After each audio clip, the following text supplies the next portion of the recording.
그러니까 아이를 멘토가 지금 진정한 멘토를 만나기가 어려운 시대고 정리를 해보자면 아이들은 자기를 정말 사랑한다는 걸 본능적으로 느껴야만이 그 사람을 본받는단 말이에요. 그 사람을 따라가고자 하는 마음이 생겨요. 이거는 연애하는 거라고 비슷해요. 그러니까 그 남자가 매너도 없고 돈도 없고 잘생기지도 않았어. 근데 나를 너무 사랑하는 것 같아. 왜냐면 그 사소한 행동에서 나오잖아요. 그죠? 아주 작은 거. 뭐 문자를 하나 보내더라도 그 남자가 진짜 나를 사랑하는 걸 다 느끼시잖아요. 그죠? 연애해보고. 바로 그런 게 느껴졌을 때 그 아이는 관심이 가면서 그 멘토를 닮아간다.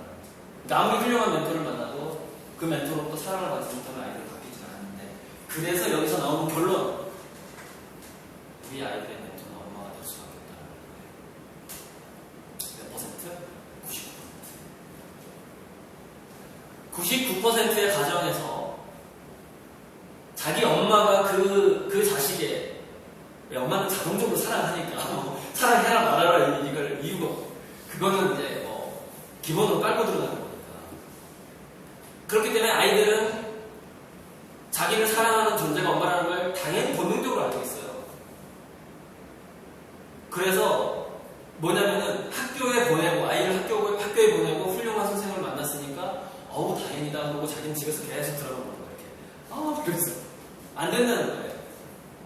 그 상황에서 얘가 학교 끝나고 와서 집에 왔을 때 나누는 대화, 아주 그 짤막한 대화, 엄마가 그게 강력한 영향을 준다는 거죠. 그래서 이제 제 유튜브에 올라간 강의를 또 다른 강의를 보셔야 돼요. 이런 거에 대해서만 한 3, 40분 이렇게 뻥튀기해서 쫙 늘려가지고 한 강의들이 있거든요. 근데 오늘은 정말 종합적인 강의를 할 수밖에 없기 때문에 구체적으로 좀 이렇게 강의를 펼치려면 한 3시간이 필요하고요. 3시간. 그러니까 대강을 말하고 그 사례를 말하게 되려면 3시간 걸리더라고요. 자, 그래서 엄마가 자기 그게 뭐가 됐든 상관없어요. 그게 돈을 버는 활동이든 취미 활동이든 엄마가 스스로 인문학적인 사고를 하고 창의적으로 자기 두뇌를 바꾸고 자기 개발을 하고 또 하나는 이거는 아직 설명 안 했는데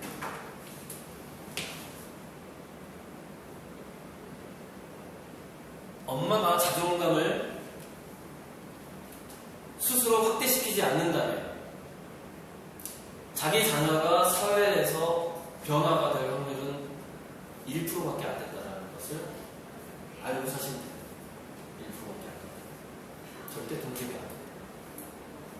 자기 자식을 정말 사랑하는 멘토를 만나기가 어렵다. 왜? 우리 아이는 고아도 아니고 재력가의 아들도 아니고 사고뭉치도 아니면 평범한 애이기 때문에 사랑을 받기가 어렵다. 사랑과 관심을 받기가 어렵다. 그래서 예전에 여러분 말썽쟁이들이 초등학교 때 공부도 못하고 말썽 피웠던 애들이 나중에 잘 사는 경우가 많아요. 부자가 되는 경우가 많은데 그 이유는 두 가지입니다. 첫째는 제가 방금 말씀드렸다는 거예요. 학교에서 얘가 관심을 많이 받았어. 사고 뭉치기 때문에. 선생님이 얘를 사랑 안 할 수가 없고 관심을 안 줄 수가 없어요. 안 주면 얘가 더 큰 문제를 만들기 때문에. 또 하나는 원래 사고 뭉치들이 두뇌에서 도파민이 강해요. 창의성이 높아. 도파민이 강할수록 뭔가를 자꾸 저지릅니다. 그래서 교도소에 간 친구들이요 창의력이 되게 높습니다. 근데 도파민이 없다는 것은 실행력이 강하다는 뜻이거든요. 그러니까 범죄를 저지르는 데 있어서도 망설이지 않아요. 그래서 창의력 지수가 굉장히 높아요. 그 범죄자들. 그래서 그 사람들을 그래서 저는 이제 소년원이나 교도소에서 발명가 교육하고 벤처 교육을 해야 된다고 저는 주장합니다. 그 사람들의 그 창의적인 두뇌를 건설적으로 전환시킬 필요가 있어요. 그때 에너지거든요. 근데 그걸 굉장히 답답한 교육을 시키죠.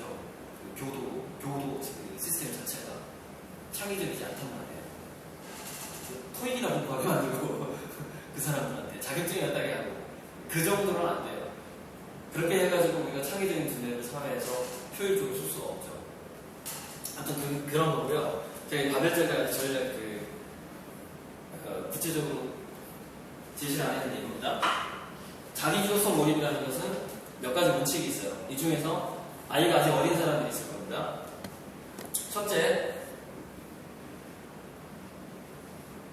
12세 이전, 7세 이전, 몇 개 좀 나눠볼게요.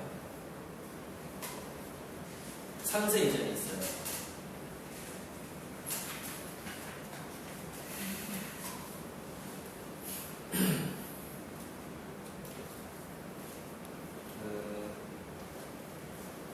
창의적인 두뇌를 만드는 기본적인 양육 방식입니다. 일단 창의적인 두뇌는 이렇게 만듭니다. 태교 때부터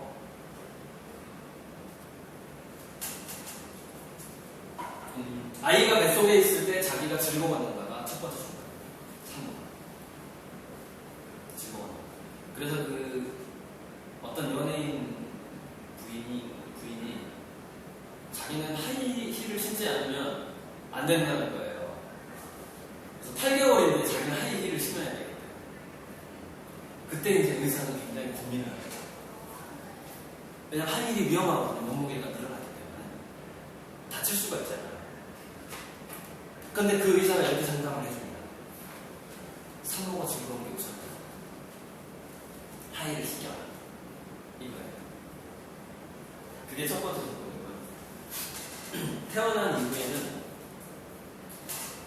아이가 말을 시작하기 전과 후가 나뉘어요. 아이가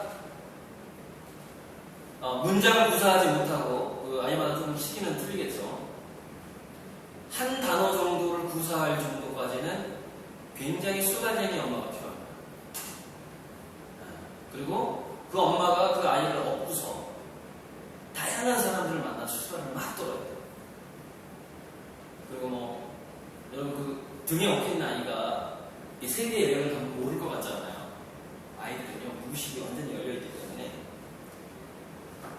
그러니까 돈 아깝다고 엄마들이 이제 얘 어린데 얘 데리고 왜 이태리 여행을 가려고 왜 없고 애들이 다 배워요. 이태리에서 지나가는 들리는 새소리, 바다 냄새, 인도에 갔으면 커리 냄새, 카레 냄새, 애들이 민감하게 다 배웁니다. 그때 다양한 언어들, 이게 생후 1년 사이에 그 민감도가 가장 높아요. 근데 지금 엄마들 어떻게 해요? 아파트에 눕혀놔 버리잖아. 생후 1년 동안 아파트에 눕혀놓는다니까요. 애를 데리고 돌아다닐 생각을 안 하고. 다양한 사람을 내가 이거 보고 있잖아요. 모빌 돌아다니는 이거. 굉장히 중요한 시기인데. 그때 많이 돌아다녀야 되고, 많이 수다를 떨어져야 되고. 그래서 우리 대가족 제도하고 마을 공동체가 사라졌잖아요. 그러니까 지금 도시 엄마들이 1살짜리 애를 얻고 돌아다니는 수다 떨 때가 별로 없어요. 그런 이제 문화를 만들어야 됩니다. 그런 문화. 그게 굉장히 중요하다고 나오니까 지금 대화에서. 자, 그러면은 아이가 말을 시작을 했어.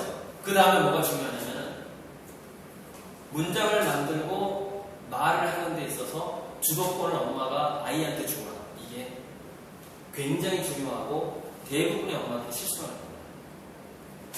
거기서부터 아이의 창의적인 두뇌는 죽기 시작해요. 무슨 얘기냐, 애들이 질문도 안 했는데 엄마가 말을 너무 많이 해요. 그 말을 막 가르치려고 그래. 애가 바른 걸 이렇게 어눌하게 할 때 아직 신경이 감각통합이 안 돼서 이 혀가 잘 안 돌아가는 거거든요. 그래가지고 말 못하는 게 멍청하다고 생각해요. 그게 완전히 오해거든요. 뇌과학에서는 감각통합이 느릴수록 창의성이 뛰어나다라는 얘기가 있습니다. 그래서 예전에 천재들 중에서 말을 늦게 하는 천재들이 있었어요. 그러니까 옆집 애들은 다 말을 하는데 우리 애가 말을 아직 못해. 그 얘기는 무슨 얘기냐면 두뇌에서 더 창의성이 뛰어나기 때문에 그걸 정리하는 건 시간이 더 걸리는 거예요. 저는 반대 현상.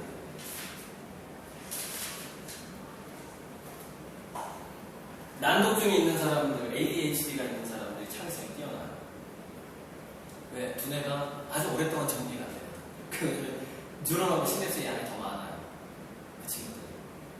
그래서 그 친구들이 20, 30대가 되면 훨씬 더 창의력이 있는 나는 중에나 ADHD가 있었거든요.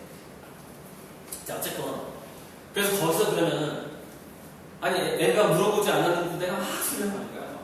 마법수는 말이야 뭐 주입식 그 어린애.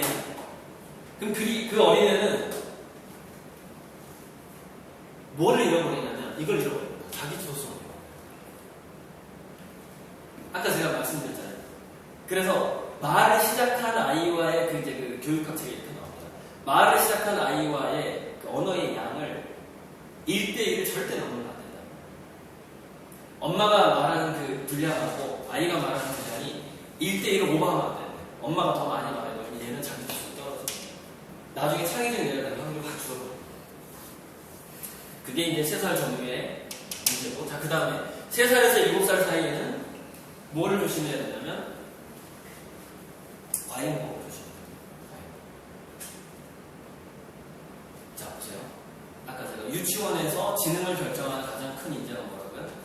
넓은 공간. 자, 그럼 아이가 지금 넓은 공간에 뛰어놀고 있어. 그러면 필연적으로 뭐가 따를까요? 엄마의 손길이 미치지 못해요. 공간이 넓기 때문에. 그래서 아이는 다쳐보게 돼요.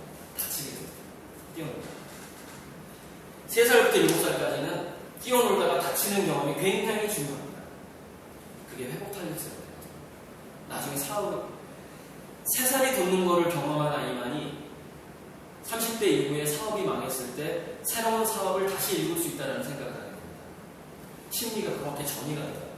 육체적인 경험이 심리적으로 이렇게 옮겨가게 돼요. 3살부터 7살까지는 과잉보호가 가장 나쁜 거예요.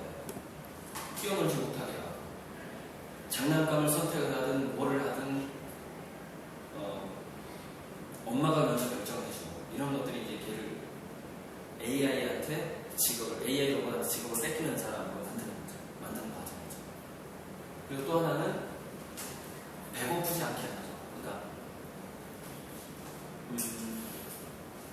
인간은 진화생물학적으로 배가 고픈 상태에서 과일을 딴다거나 사냥을 하면서 도파민 회로를 발달시킵니다. 그래서 인간은 어린애들이 단 거 막 찾고 그러잖아요. 특히 먹는 거 좋아하고. 그 과정이 도파민 회로를 계속 발달시키는 과정이에요. 도파민 회로가 창의성이랑 관련이 있고. 자, 그런데 그때 엄마들이 어떻게 하느냐면은, 여러분 전통적으로요, 전 세계적으로 이런 풍습이 있습니다.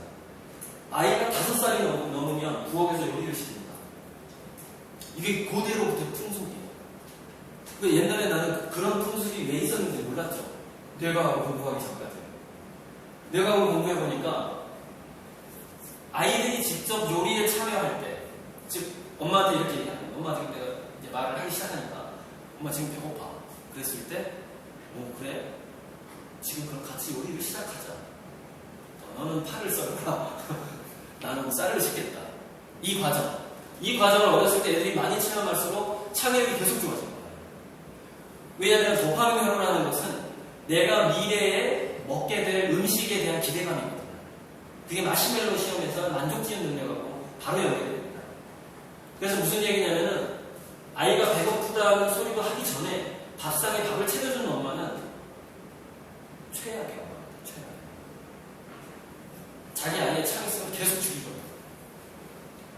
그게 3살부터 7살 사이에 엄마들이 하는 최고의 실수입니다. 안 다치게 하는 거. 밥상에 때도 안 되는데 밥 먹으라고 하는 거. 아이가 어떤 놀이 행동에 빠졌는데 3시간 이상 놀지 못하게 하는 거. 11시에 아이가 뭔가에 친구랑 만나서 놀이터에서 놀고 있어. 11시에. 근데 우리 집에 밥 때문에 12시 반이야. 12시 반에 너네들 안 와서 밥 안 먹으면 밥 없어. 뭐 이런 엄마예요, 만약에. 그럼 얘는 그 3시간 이상 몰입해서 놀아보는 체험을 못하게 됩니다. 놀이터에서. 친구들이랑. 족구장난 한다 그러면 한 5시간 해요. 그럼 다 엄마가 봐가지고, 제가 지금 여기에 빠져있구나. 오늘 점심은 스키? 왜? 몰입하는 경험부터 중요하니까. 그게 바벨 교육이에요. 몰입. 여기에 초점을 맞추는 게 바벨 전략입니다. 전 과목을 95점 평균을 맞는 게 중요한 게 아니고 12개 과목 중에서 11개가 양가, 미양가인데 하나의 최고의 수, 하나의 그 초등학교 때 이 아이가 거기에서만큼은 1등을 해보는 경험, 그리고 그 한 분야의 지식에서는 굉장히 깊이 디테일하게 들어가 보는 경험, 이게 있지 않으면, 지금 제가 12살로 넘어갔어요. 7세에서. 이때는 이제 7세 이전에는 과잉고가 최악의 교육이고 8세에서 12세까지 가장 좋은 교육은 이겁니다. 어느 것 하나에 깊이 빠져보는 경험이에요. 그러니까 이때 이제 엄마들이 또 실수를 합니다. 이때. 엄마들이 이렇게 실수하는 이유가 있습니다. 공교육을 너무 믿어. 지금 교육 시스템을 너무 믿어. 여러분, 지금 교육 시스템은 제가 봤을 때 미래학자의 관점으로 봤을 때 30년은 뒤져있는 시스템이에요. 후진적입니다. 그러나 문제는 뭐냐면 이걸 계약할 수 없어요. 왜 그럴까요? 무수한 사람들의 밥그릇이 달려있어요. 공무원 다 자를 겁니까? 다 자르고 사는 건가요, 지금? 그 일을 누가 할 수 있는데? 정치인이 해야 되겠죠. 그럼 표를 찍어줍니까? 그 사람은? 이게 바로 민주주의의 최대의 장점이자 단점이 뭐냐? 민주주의는 대중의 수준에 의해서 돌아갈 수밖에 없다. 대중들이 그 정책을 보고 바라보는 수준, 교육을 바라보는 수준밖에 안 된다는 거예요. 민주주의의 체계. 이게 최대의 단점이에요. 개혁은 안 됩니다. 그래서 개혁을 가정에서 시작해야 되는 겁니다. 자기 자식의 교육을 그 누구한테도 맡기지 마세요. 지금은 아무도 믿을 수 없습니다. 참신료를 절대 보장해주지 못해요. 그래서 이 나이 때는 초등학교 때는 뭐가 중요하냐면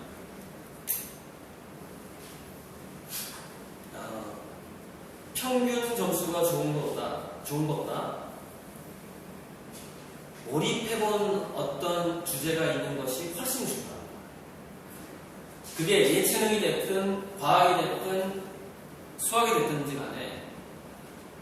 그래서 여기서 이제 어떤 모순이 발생하는 게 뭐냐면 선행학습의 문제가 발생합니다. 그러니까 저는 선행학습 분지법을 되게 싫어하는데 그걸 비판하는 칼럼도가 여러 편 써가지고 올렸어요. 이런 거예요. 초등학교 때는 뒤쳐지는 과목이 있는 건 괜찮아요. 그러나 어느 거 하나에는 거의 대학원 수준으로까지 몰입을 해봐야 된다는 거예요. 어느 거 하나는. 그게 운동이 됐든 뭐 음악미술이 됐든 뭐 과학이든 수학이든 국어든 상관없어요. 또는 사회활동해도 되고 장사해보는 경험해도 돼요. 돈 버는 경험해도 되고 어떤 무슨 취미활동해도 되고. 근데 초등학교 때 어느 것 하나에 굉장히 몰입해본 체험이 없는 사람들은 나중에 이 성견지명하고 기획력 이게 굉장히 떨어지는 조약입니다. 그러니까 공부를 평균 성적이 얼마만큼 좋고 우리 아이가 중학교 때 몇 등을 하고 이게 지금 중요한 게 아닙니다. 이 컨셉은 70년대, 80년대 대학만 나오면 대충 취직해서 먹고 살 수 있었던 시대의 컨셉이에요. 그리고 이 교육에 있어서 바벨 전략이 필요하다고 강력하게 주장한 학자는 누구라고요? 2008년 금융위기를 예언했던 사람들이니까요. 굉장히 성견지명 있는 사람들이 지금 교육을 이렇게 바꿔야 한다고 주장을 하고 있는 겁니다. 그걸 지금 전달을 해주는 겁니다. 그래서 12세 이제는 뭐가 중요하냐면 지금 초등학교 체계를 이렇게 바뀌어야 돼요. 초등학교가 대학화가 돼야 돼요. 과목이 굉장히 많아야 되고 아이들한테 주는 상도 굉장히 많아야 되고 그래서 아이들끼리 서로 비교를 하지 않으면서 그 자존심을 지켜가면서 자기가 관심을 갖는 분야에서는 자기가 1등이라는 의식을 초등학생들한테 각자 한 명에게 다 심어줘야 돼요. 그래야지 창의력이 나게 되기 때문에. 창의력은 이 자존감하고 밀접한 관계가 있어요. 최초의 자존감이 그 아이의 가슴 속에 자리 잡지 않으면 마지막에 창의력이 생기지 않아요. 이게 매슬로우의 법칙하고 똑같아요. 자존감, 자발성, 자기주도성, 자율성, 창의성 이런 단계로 올라갑니다. 그러니까 맨 밑에 있는 게 그게 뭐냐면 맨 밑에 있는 건 자기 결정성이에요. 자기 결정성, 자기가 자기 엄마가 나를 리드하지 않고 내가 내 인생을 리드한다는 경험을 언제부터 해야 되냐면 3살부터. 그때부터 그 경험을 많이 한 애는 저절로 가슴속에 뭐가 쌓여요? 자존감. 자존감 뭐예요? 자존감이에요. 자기가 자기를 좋아하고 자기가 자기 삶을 산다고 느끼는 그런 감각이란 말이에요. 근데 3살부터 7살까지 엄마가 주도하는 양육을 받아버리면 어떻게 돼요? 자존감 자체가 사라져버리는 거죠. 그래서 걔는 우등생이 될지는 몰라도 창의적인 인재는 안 된다는 겁니다. 어렸을 때 자존감이 어감이 되면 도파민 hormone 자체가 어감이 되죠. 창의성은 안 나와요. 그래서 3살부터 7살 사이에 친엄마가 양육한 아이일수록 창의성은 더 떨어집니다. 왜냐? 친엄마는 과잉보호를 하는 본능을 타고나거든요. 자기 자식 괴롭힌 꼴을 도저히 못 봐. 자기 자식 다치면 난리가 나요. 그래서 저절로 과잉보호를 하게 돼요. 그래서 이건 굉장히 어려운 투쟁이에요. 여러분의 자녀가 지금 3살짜리, 4살짜리, 5살짜리가 있다고 쳤을 때 과잉보호를 하지 않는다는 것은 마치 막 얼음을 깨고 들어가서 수행하는 것과 같은, 그죠? 달마가 했다는 그 면역 9년, 9년이면 2살부터 8살까지 그 벽을 바라보고 이렇게 수행하는 것만큼의 어려운 일입니다. 엄마가 과잉보호를 하지 않고 창의적인 아이를 기르는 교육을 한다는 것은 굉장히 어려운 인내력이 필요해요. 마음속으로는 내 자녀를 사랑하는 친모지만 겉으로는 계모처럼 해야 돼요. 일치하지 않는 행동이에요. 그래서 오히려 할아버지 교육하고 엄마가 집을 나가가지고 아빠가 기도해야 돼요. 아빠는 대충이고 애가 배가 고프다고 해야 밥을 줘. 미리 예측을 하지 않아. 우리 애가 배가 고플 거라고. 그게 남자의 특징이에요. 근데 그런 애들 창의성이 더 좋아요. 왜? 배가 고플 때 되게 아빠들이 애를 기르면 애가 배가 고프다고 할 때 요리를 시작합니다. 그때부터 라면을 끓이기 시작하고 이렇게 돼요. 미리 준비해 놓지 않아요. 자, 그런데 자기 개발을 하지 않는, 자기를 위한 시간을 쓰지 않는 엄마가 시간이 지금 너무 많이 나와. 밖에 나가서 일도 하지 않고 인문학 공부도 하지 않고 자기 예술 취미도 없어. 시간이 너무 남죠. 근데 엄마의 본능은 뭐라고요? 자식을 과잉보호하는 게 본능이에요. 그래서 어떻게 되냐면 지금 성공적으로 어떤 창업을 한다거나 아니면 공무원이 되더라도 거기서 창의적인 공무원이 되는 그런 사람들의 엄마의 공통점이 뭐냐면 자기가 연구하는 학문이 있었거나 자기가 하는 일이 있었거나 너무 바빴기 때문에, 어렸을 때 너무 바빴기 때문에 아이가 어렸을 때 나면 애한테 너무 신경을 못 썼다라고 되게 미안한 마음을 가진 사람이에요. 근데 그 사람은 비교를 했죠. 그죠? 막 얘를 케어해주는 엄마가 진짜 엄마의 모습이라고 생각을 했던 거예요. 그러나 나중에 결국에는 자기 개발을 하지 않고 자기 취미가 없고 자기 일도 없었던 엄마가 최악의 엄마입니다. 그래서 이건 지금 자녀가 중학생이라 할지라도 당장에 시작해요. 그래서 중학교 넘어갈게요. 시간이. 자, 이제 중학생이 돼버렸어. 자, 이때는 굉장히 상황이 달라집니다. 지금 아마 이제 중학생 엄마가 됐을 거예요. 뭐가 상황이 달라지느냐? 아이들은 11.5세가 되기 시작하면, 11.5세가 넘게 되면은 자기만의 논리를 찾기 시작하면서 설득이 안 되기 시작합니다. 정신적으로 독립을 그게 초등학교 5학년이에요. 초등학교 5, 6학년이 되면은 자꾸 대들기 시작해요. 왜 엄마는 그렇게 생각하느냐고 물어보기 시작합니다. 왜 자기만의 두뇌를 그 논리를 찾는 나이거든요. 그래서 아까 일부 강의에서 제가 하브루타를 얘기했는데 지금 엄마들이 내가 지금 내 자식을 신이 나한테 맡긴 손님이고 내가 얘를 좋은 인재로 키워서 세상에 내보내고 얘가 취직을 해서 버는 돈에 한 푼도 나는 쓰지 않겠다.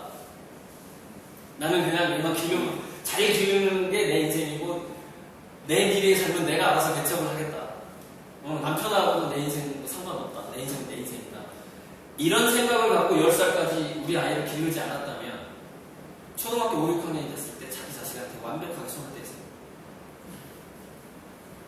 제3자한테 맡겨야 됩니다. 왜 그러냐? 그게 무서운 게 뭐냐면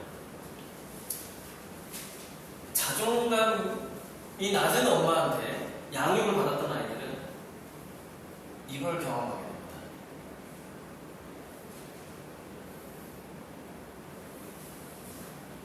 심리적 자존감. 무슨 얘기냐면 자존감이 낮았던 엄마랑 중학교 때도 계속 그 엄마랑 같이 살아. 그 집에서.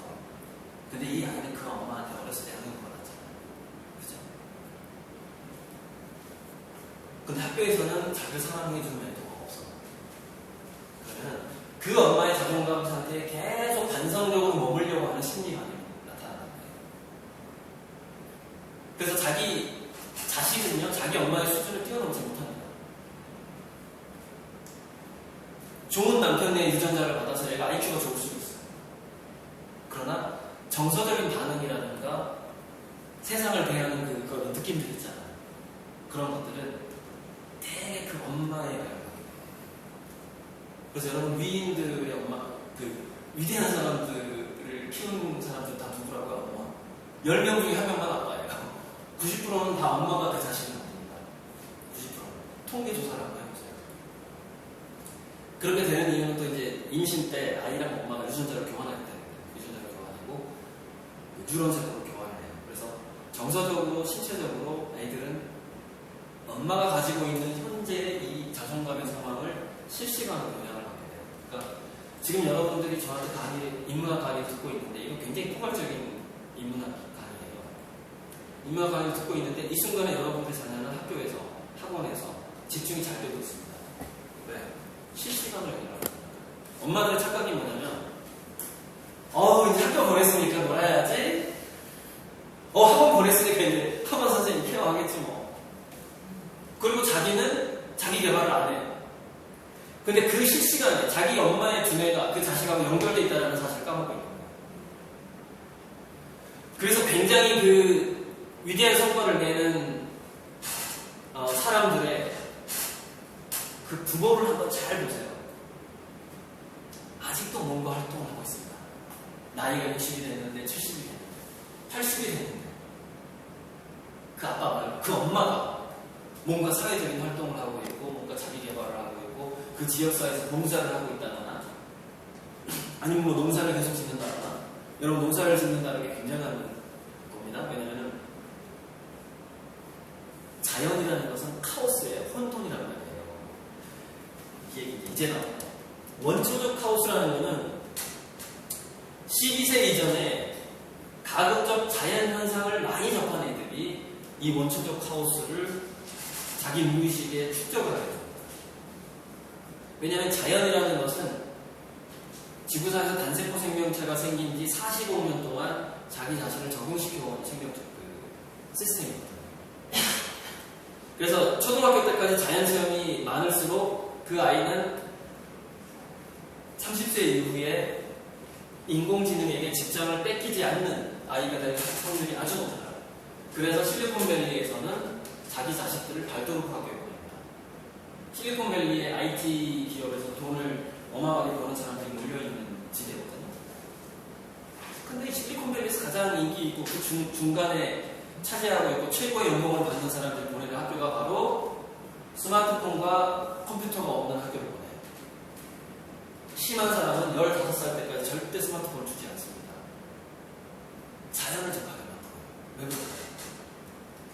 그래야지 복잡한 변수를 대하면서 사색을 하게 돼요.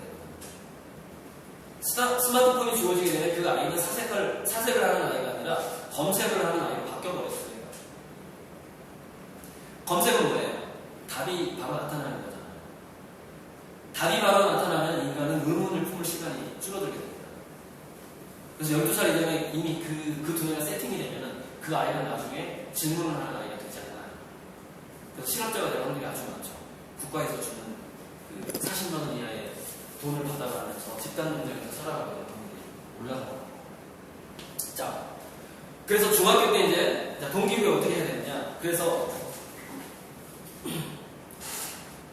좋은 건 이건데, 우리 아이를 정말 사랑해주는 선생님이 있는데 그 학교가 기숙사가 있는 곳이 제일 좋아요. 그래서 대안학교를 제가 오히려 추천하는 겁니다. 집에서 왔다 갔다 하는 게 아니라 아예 얘 두뇌가 처한 환경을 거기다 그냥 갖다 던져버려야 돼요. 내가 잊어버려야 돼요. 근데 옛날에는 이런 제도가 있었어요. 그걸 사숙제도라고 해요. 옛날에 학문이 높았던 그 스승이 있으면 주변에서 이제 엄마 아빠들이 학교를 만들어줘. 그 선생 그 밑에서 애를 키우려고. 그래서 자기 노비들을 거기 보내요. 그래서 밥을 짓게 만들어요. 그럼 엄마 아빠가 교육에 손을 떼는 거야. 손을 떼고 그 선생님 밑으로 자식을 아예 딱 보내면서 하는 말이 있어요. 이 자식은 이제 제 자식이 아닙니다. 죽이고 살리는 선생님 마음대로 하십시오. 하고 딱 놓고 와봐요. 그때 아예 두뇌가 바뀌기 시작해요. 인간의 두뇌는 환경의 지배를 엄청나게 받아요. 주변을 보는 거. 근데 어렸을 때 그렇게 자기를 길렀던 엄마 밑에서 계속 중고등학교를 보내잖아요. 그 수준밖에 안 해요. 두뇌가 바뀌잖아요. 이것 때문에 심리적 자동화가 돼요. 또 그 인간이 됩니다. 또 초등학교에 그 인간이 됩니다. 부지런해지지도 않고 창의력이 생기지도 않습니다. 그래서 그런데 현실적으로 기숙사가 있는 대안학교와 기숙사가 있는 학교의 문제점은 뭐냐? 성적이 좋아야 할 수 있고 돈이 많고. 그래서 또 이제 그게 비현실적이 되어버립니다. 그게 좋긴 한데 내가 그렇게 할 수가 없어. 그럼 또 다른 대안이 필요할 거 아니야. 또 다른 대안이 있어요. 이거는 웬만한 가정에서 다 써먹을 수 있는 대안이 있습니다. 그게 뭐냐면 그게 그 대학생 과외 그거인데, 아까 그 인품이 높고 학식이 높은 선생한테 내 자식을 맡기듯이, 근데 그런 선생을 주변에서 구할 수가 없어요 지금. 그래서 대학생 과외 정도로 구할 수가 없거든요. 뭐 대전에는 카시스 다니는 애들도 있고 영문대생도 많고, 그죠? 뭐 충남도 괜찮습니다. 그런 대학생들 과외를 쓰는데 첫째 조건, 그 과외 선생한테 성적을 높이라는 메시지를 절대 보내지 않는다. 첫째 조건. 성적에 대한 얘기를 절대 꺼내면 안 돼요. 대학생들은 아직도 어린애들이에요. 학부모가 케어를 해야 돼요. 엄마가. 걔네들 아직 청소년입니다. 30이 넘어야죠. 그러면 여자가 29세고 남자가 35세인가 36세인가 넘어야지 이게 자율적인 판단을 할 수 있는 나이가 된다는 거예요. 그래서 첫 번째, 아까 제가 소두에서 말했던 멘토는 학원 선생, 학교 선생도 있지만 어떤 멘토를 만나기 힘들다고요? 내 자식을 사랑하는, 내 아이를 사랑하는 멘토를 만나기가 너무 어렵다. 지금 그 확률이 1%밖에 안 돼요.